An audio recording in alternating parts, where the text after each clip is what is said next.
এসেছে, সপ্তাহখানেকের মধ্যে ধান কাটতে হবে। বেশ বেশ, তাহলে তো ভালোই হলো। এই মাসের শেষের দিকেই তো নবাব বাহাদুরকে শস্যের খাজনা পাঠানোর কথা। হ্যাঁ মহারাজ, এবারে নবাব বাহাদুর খুশি হবে। ঠিক বলেছ গোপাল।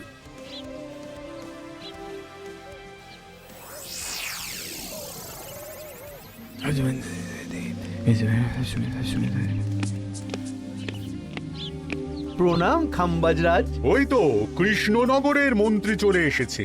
ও, এর কথাই তুমি বলেছিলে? হ্যাঁ, ওই রাজ্যের সব খবরাখবর আমায় দেয়। ইনি কে? ইনি হলেন জমিদার কেশকান্ত বর্মন, আমার রাজ্যেরই দক্ষিণ পশ্চিম গ্রামের জমিদার, আমার প্রিয় বন্ধু। নামটা বেশ অন্যরকম, কেশকান্ত। আসলে ওদের বংশ পরম্পরায় সকলের উন্নত ঘন কেশ আছে, তাই ওদের পরিবারের সবারও নামে একটা করে কেশ আছে। আমি খাম্বাজ রাজের সৌমিত্র এবং সুপরামর্শদাতা। কিছুদিন আগে আমার মাথায় খুব খুশকি হচ্ছিল, মাথার চুল পাতলা হয়ে আসছিল। কিন্তু আমার পরামর্শে একটা তেল মাখতেই মহারাজের মাথার চুল এখন ঘন হয়ে উঠেছে, আর কোনো সমস্যা নেই। বাহ বাহ বাহ, ভালো ভালো ভালো। এবার তাহলে কাজের কথাটা বলে দিন।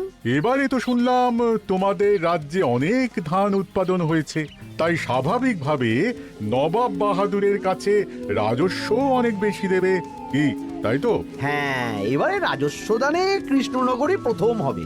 না, তা হবে না। নবাবের কাছে অত ধান পৌঁছবে না, এমনকি কৃষ্ণচন্দ্রের কাছেই চাষিরা বেশি ধান রাজস্ব দিতে পারবে না। সেটা কি করে হয়? পাকা ধানে মই দিতে হবে। বললাম না, ও আমার সুপরামর্শদাতা।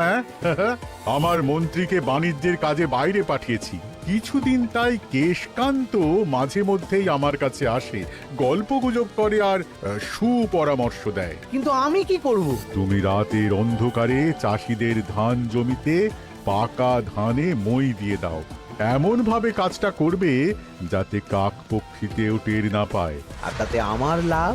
প্রত্যেক বছর নবাব রাজস্ব দানে বিজয়ীকে 3000 মোহর দেয়, আমি তোমাকে তার থেকে 1000 মোহর উপহার দেব।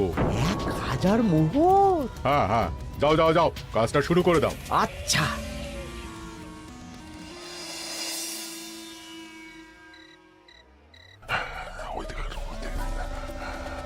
তাহলে আর দেরি কেন, মন্ত্রী মশাই কথা মতো কাজ শুরু কর। হ্যাঁ চল।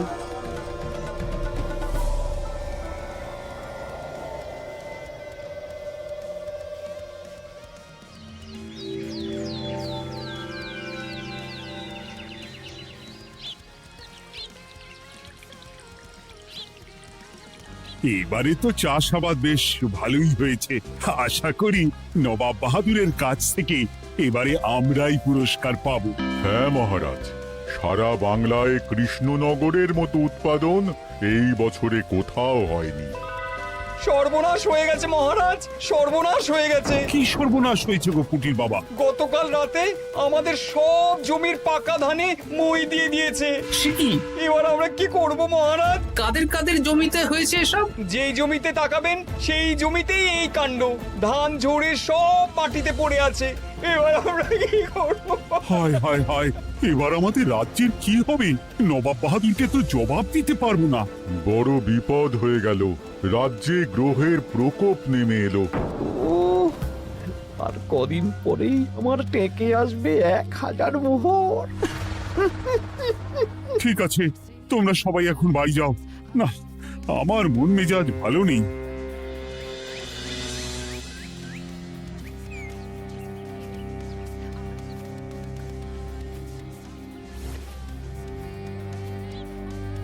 ওগো, তুমি শুনেছো কি হয়েছে? পুঁটির মা হাউ হাউ করে কাঁদছিল গো। হ্যাঁ গিন্নি, পুঁটির বাবা কয়েকজন চাষি ভাইদের নিয়ে রাজসভায় এসেছিল। শুনলাম রাতারাতি কে বা কারা চাষ জমিতে পাকা ধানে মই দিয়েছে। কত বড় সর্বনাশ হয়ে গেল বলো, কি হবে গো? কি যে হবে ভগবান জানে। বলি তুমি পারলে না পুঁটিদের একটু সাহায্য করো। হ্যাঁ, আমি মনে মনে ভেবেই রেখেছি বুঝলে, এবার বেতন পেলে পুঁটিদের বাড়িতে মাসোখারার জিনিসপত্র দিয়ে আসবো। নবাব বাহাদুরের কাছে মহারাজ খাজনা কিভাবে দেবেন? সেটাই তো বুঝতে পারছি না। আপনি এত চিন্তা করবেন না, রাজবাড়ির ভাড়ার থেকে আপাতত কিছু বস্তা ধান পাঠানোর ব্যবস্থা করুন, তারপর নবাব বাহাদুরের কাছে গিয়ে বলবেন, আস্তে আস্তে সব দিয়ে দেবেন মহারাজ। তাই করতে হবে, তাছাড়া তো আর অন্য কোনো উপায় দেখতে পাচ্ছি না। কিন্তু এবারে আর আমাদের মান রক্ষা হবে না। দেখি 2-1 দিনের মধ্যেই যতটা সম্ভব ভাড়া থেকে ধান পাঠানোর ব্যবস্থা করব।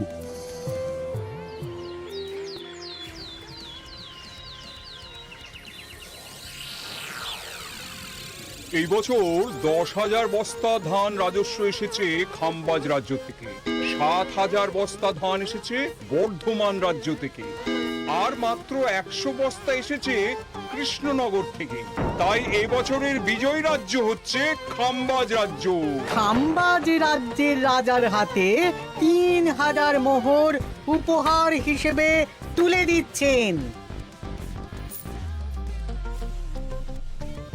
আর কৃষ্ণচন্দ্র, তোমার রাজ্যের এরকম হাল কেন? এবারে আমাদের সমস্ত রাজ্যের পাকা ধানে কেউ বা কারা মই দিয়ে দিয়েছে। সেসব তোমার মাথা ব্যথা, আমার ধান কোথায়? 100 বস্তা ধান রাজস্ব, কম করে 800 বস্তা ধান রাজস্ব দেওয়ার কথা, কিন্তু তুমি তোমার কথার খেলাপ করেছো। এই বছর আমি নিরুপায় জাহাপানা। আমিও নিরুপায়। হয় তুমি আগামী 1 সপ্তাহের মধ্যে আমাকে 5,000 মোহর দেবে, নইলে কৃষ্ণনগরের সিংহাসন থেকে সরে যাবে। এত বড় শাস্তি দেবেন না নবাব বাহাদুর। আপনি অন্তত মাস 6 সময় দিন, আবার ধান চাষ করিয়ে আপনাকে প্রাপ্য ধান দেওয়া হবে। বেশি কথা বলছো কৃষ্ণচন্দ্র, তুমি 5,000 নয় 6,000 মোহর 1 সপ্তাহের মধ্যে দেবে। বেটা গোপাল বেশি পাকা, অত কথা বলতে কে বলেছিল? গোপাল, এটা তুমি কি করলে? হায় হায় হায়! সর্বনাশের সময় যখন ঘনিয়ে আসে, তখন বিপদের ওপর বিপদ এভাবেই আসে। আমার পাওনা। আরে এখন না, তোমাকে পাঠিয়ে দেব। ওই দেখুন, খাম্বাজ রাজের সাথে কথা বলছে। এখন বেশি কথা বললে কৃষ্ণচন্দ্র আর গোপাল সন্দেহ করবে। চলুন তো দেখি ওখানে গিয়ে কি কথা বলছে। কি কথা বলছো মন্ত্রী? মন্ত্রী আমায় বিজয় অভিনন্দন জানাচ্ছিল। বিজয় অভিনন্দন তো উপহার পাওয়ার সময় জানাতে পারতেন মন্ত্রী মশাই। যাই হোক, আপনাকে তো ঠিক চিনতে পারছি না। আমার নাম কেশকান্ত, আমি খাম্বাজ রাজ্যের দক্ষিণ পশ্চিম গ্রামের জমিদার। কেশকান্ত আমার বিশেষ বন্ধু। আপনার কেশ নিয়ে বেশ ভাব দেখছি।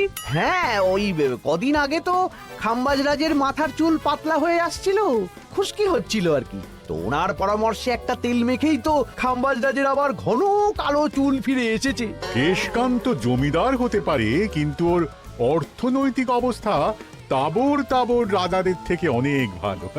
কয়েক হাজার বিঘা জমির মালিকও, তার সাথে চুলের তেলের ব্যবসা করেও হাজার হাজার মোহর রোজগার করে। এই, এখন চুল নিয়ে চুলোচুলি না করে চলো কৃষ্ণনগরে ফিরি।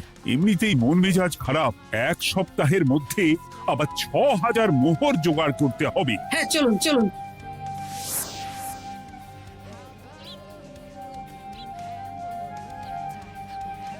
আচ্ছা মন্ত্রীমশাই, আপনি এই কেশকান্ত জমিদারের ব্যাপারে এত কিছু জানলেন কি করে? ওনার সাথে তো আমাদের আজই প্রথম দেখা। হাওয়ায় কত খবরই ভেসে আসে, সেরকম আমার কানেও এসেছিল। সব বাদ দাও। গোপাল, মন্ত্রী, দুজনেই ভাবনা চিন্তা করো কিভাবে 6,000 মোহর জোগাড় হবে। পাকা ধানে মই পড়লো, এখন আবার এত বড় বোঝা। আমার কাছেও মহারাজ বেশি অর্থ নেই, সব মিলিয়ে মিশিয়ে ওই 150 থেকে 200 মোহর মতো আছে বাড়িতে। যদি বেশি থাকতো আমি আপনাকে নিশ্চয়ই সাহায্য করতাম মহারাজ। তাও করতেন কিনা সন্দেহ। তুমি চুপ করো। মন্ত্রীমশাই ওই লোকটাকে জানলো কি করে? এই লোকটাকে তো আগে দেখারই কথা না। না, ব্যাপারটা নিয়ে ভাবতে হবে। চলুন চলুন।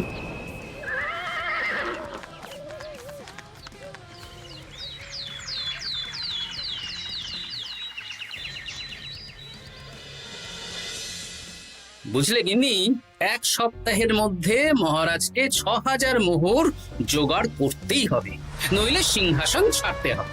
এখন কিন্তু আমাদের উচিত মহারাজের পাশে দাঁড়ানো। কিছু ভেবেছো কি? আপাতত আমার বিয়েতে পাওয়া আংটি বন্ধক রাখবো, আর তুমি যদি... হ্যাঁ, আমার যে দুটো গয়নাগাটি আছে ওগুলো বন্ধক রাখো, পরে আস্তে আস্তে ছাড়িয়ে নেবো খন। দেখি বাকি সভাসদদেরকেও বলবো, যে যতটা পারে। তারপর ভগবানই ভরসা।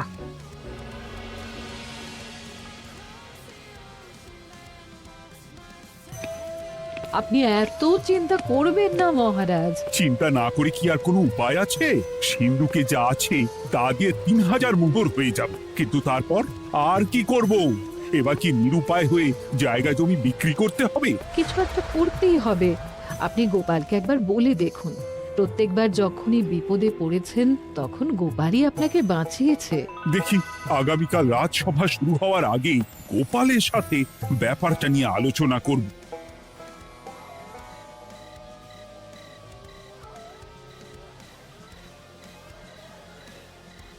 এই যে শ্যাকরা, কি করছো? এই তো, বলুন। শোনো, আমার গিন্নির জন্য একটা হীরের হার বানাতে হবে, ওই 1000 মোহরের মধ্যে। 1000 মোহরে তো হীরের নাক, কান, গলা, হাত, পা সব গয়না, এই সব গয়না হয়ে যাবে মন্ত্রী মশাই। তাহলে বানাও, এই নাও 1000 মোহর। ওরে বাবা, মন্ত্রী মশাই 1000 মোহর! এই মন্দার বাজারে এত মোহর কোথায় পেলেন?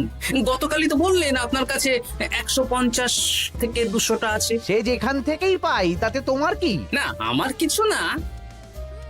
শ্যাকরা, আমি কয়েকটা গয়না বন্ধক রাখবো। দেখি কি আছে। এই সব মিলিয়ে এতে আমি 15 মোহর দিতে পারবো। বেশ, তাই দাও। আমি ধীরে ধীরে শোধ করে গয়নাগুলো ছাড়িয়ে নেব। হ্যাঁ, মন্ত্রীর ব্যবহারগুলো বেশ সন্দেহজনক লাগছে। দেখি, গুপ্তচরকে কাজে লাগাতে হবে। মন্ত্রীর পিছনে ছায়ার মতো লেলিয়ে দিতে হবে।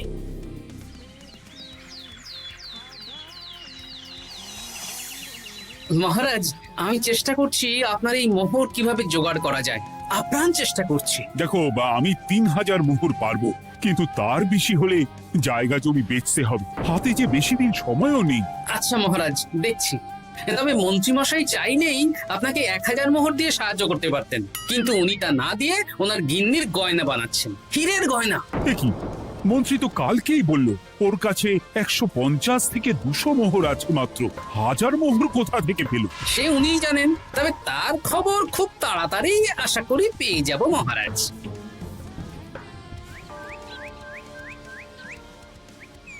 কাজটা একদম ঠিক করলেন না মন্ত্রী মশাই। আপনার কথা শুনে আমরা সবার জমির পাকা ধানে মই দিলাম, কিন্তু আমরা একটা পয়সা পেলাম না। আপনি যে এই কাজ করার জন্য খাম্বাজ রাজার কাছ থেকে ওই 1000 মোহর উপহার পেলেন, সেটা দিয়ে গিন্নির গয়না বানাতে দিলেন, কিন্তু আমাদের বেলায় লবডঙ্কা। আরে তোদেরকেও দেবো, একটু সবুর কর। আগে গিন্নির মাথাটা ঠান্ডা করি। না না, আমাদের এক্ষুনি চাই। আরে এক্ষুনি কি করে দেবো, আমার হাত খালি। আচ্ছা আচ্ছা, ঠিক আছে, এই নে 2 মোহর ধর, 2 ভাই ভাগ করে নি, পরে আরো দেবো। এটা কিন্তু ঠিক না। এসব আলোচনা খোলামেলা জায়গায় করা উচিত না।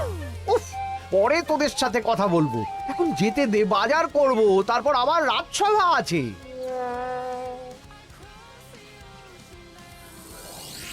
আচ্ছা, এই ব্যাপারটা মহারাজকে আর গোপাল দাদাকে জানাতে হবে।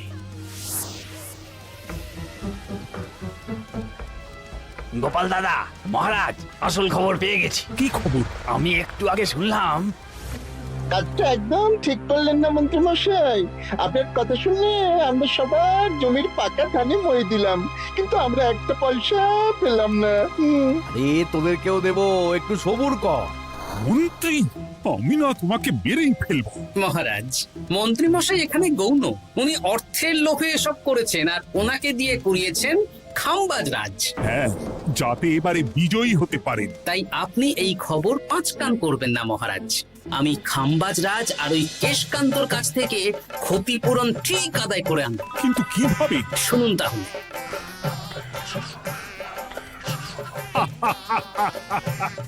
দারুণ বুদ্ধি। তাহলে এখন আসি মহারাজ, কাউকে কিচ্ছু বলার দরকার নেই। আপনি শুধু আগামীকাল সন্ধেবেলা খাম্বাজ রাজের দরবারে চলে আসুন, পারলে নবাব বাহাদুরকেও সঙ্গে করে নিয়ে আসুন। হ্যাঁ,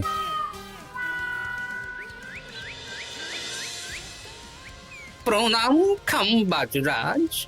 কে আপনি? আমি হতাশ রঞ্জন, পশ্চিমে থাকি। কি চাই বলুন? কিছু চাই না, তবে একটা কথা শুনলাম তাই বলতে এলাম। কি কথা? আমি শুনলাম মহারাজ আপনার মাথার চুলগুলো সব নকল। আমার এত সুন্দর চুল সব নকল? ফাজলামো হচ্ছে। আমি যদি প্রমাণ করে দিই আপনার চুল নকল, তাহলে কি? তাহলে আপনি আমাকে 100 মোহর দেবেন। আর প্রমাণ না করতে পারলে আমি আপনাকে 100 মোহর দেব। বেশ, দেখো, এক্ষুনি দেখো, আমারই তো 100 মোহর লাভ হবে। এখন না, এখন না, আজ সন্ধে বেলায়। বেশ বেশ, তখনই এসো। এবারে জমিদার কেশকান্তর বাড়ি যেতে হবে।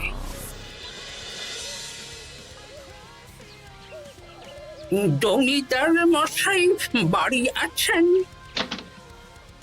কে মশাই আপনি? না, আমি হতাশ রঞ্জন, পশ্চিমে থাকি। আমি বিশাল ক্ষমতাশালী লোক। কিসের ক্ষমতা? আমি রাজরাজাদের মারধর করি, চুল ধরে টানি, শাস্তি দিই। এসব কি উল্টোপাল্টা বলছেন? খাম্বাজ রাজ আপনার বন্ধু না? হ্যাঁ, প্রিয় বন্ধু। ওনাকেও আমি আপনার সামনে চুল ধরে টানবো, কিন্তু উনি কিচ্ছু করতে পারবেন না। উনি আপনাকে শুলে চড়াবেন। কিছুই করতে পারবেন না, বললাম না আমি বিশাল ক্ষমতাশালী লোক। বিশ্বাস হচ্ছে না তো? তাহলে বাজি ধরুন, 10,000 মোহরের বাজি। 10,000 মোহরের বাজি? হ্যাঁ, আজ আমি খাম্বাজ রাজের রাজবাড়ি যাব আর আমার শক্তি প্রদর্শন করব। ওনার চুল ধরে টানা হেঁচড়া করব, ওনাকে আহত করব, কিন্তু উনি আমাকে কিছুই করতে পারবেন না। বেশ রাজি, বাজি 10,100 মোহর দিতে পারবেন তো? হ্যাঁ, আমি বাজি হারলে আপনাকে দেব 10,100 মোহর। দরকার হলে ওই কাগজে কলমে লিখিত পরিত করে নিন। বেশ, তাহলে তাই হোক। কিন্তু হ্যাঁ, একটা কথা, আমি শক্তি প্রদর্শন করার আগে থেকে প্রক্রিয়া চলাকালীন সময় পর্যন্ত আপনি খাম্বাজ রাজের সাথে কোনো কথা বলতে পারবেন না। বেশ বেশ।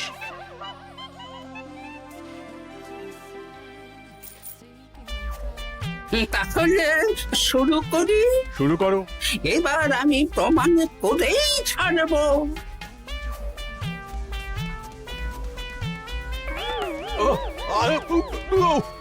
লাগছে লাগছে, বাবারে, লাগছে এই সে- লাগছে তো সত্যি সত্যি চুল ধরে টানছে। লাগছে লাগছে, বাবারে, বাবা। ওরে বাবা রে বাবা, কি শক্ত! এ কি, খাম্বাজরাজ কিছুই তো বলছেন না। তাহলে কি আমি হেরে গেলাম? না না খাম্বাজ রাজ, আমার ধারণা ভুল, যা শুনেছি তাও ভুল। এবার বিশ্বাস হলো তো? দাও দাও, এবারে 100 মোহর দাও। দিন কেশকান্ত মশাই, আমাকে 10,100 মোহর দিন। এ কি, ও তোমাকে 10,100 মোহর কেন দেবে? ওনার সাথেও তো বাজি ধরেছিলাম। কি বাজি? আপনার এখান থেকে বেরিয়ে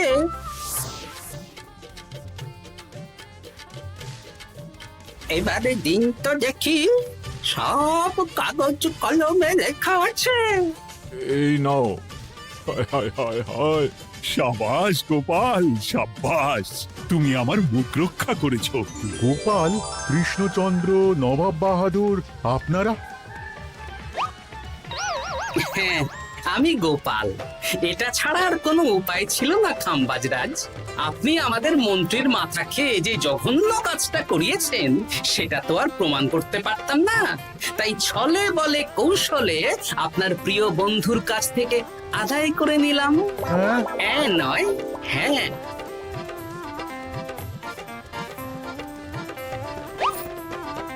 এই নিন মহারাজ। এতে কত মোহর আছে? 10,100 মোহর। এর থেকে 100 খাম্বাজ রাজকে দিন, 6,000 নবাব বাহাদুরকে, আর বাকিটা আপনার কাছে রাখুন। এত ধান নষ্ট হলো। কৃষ্ণচন্দ্র আমাকে সবটা বলেছে, আর ওর মন্ত্রীকেও নিয়ে এসেছি। ধোলাই খেয়েই সব বলে দিয়েছে। এই কে আছো? কৃষ্ণনগরে মন্ত্রীকে নিয়ে এসো।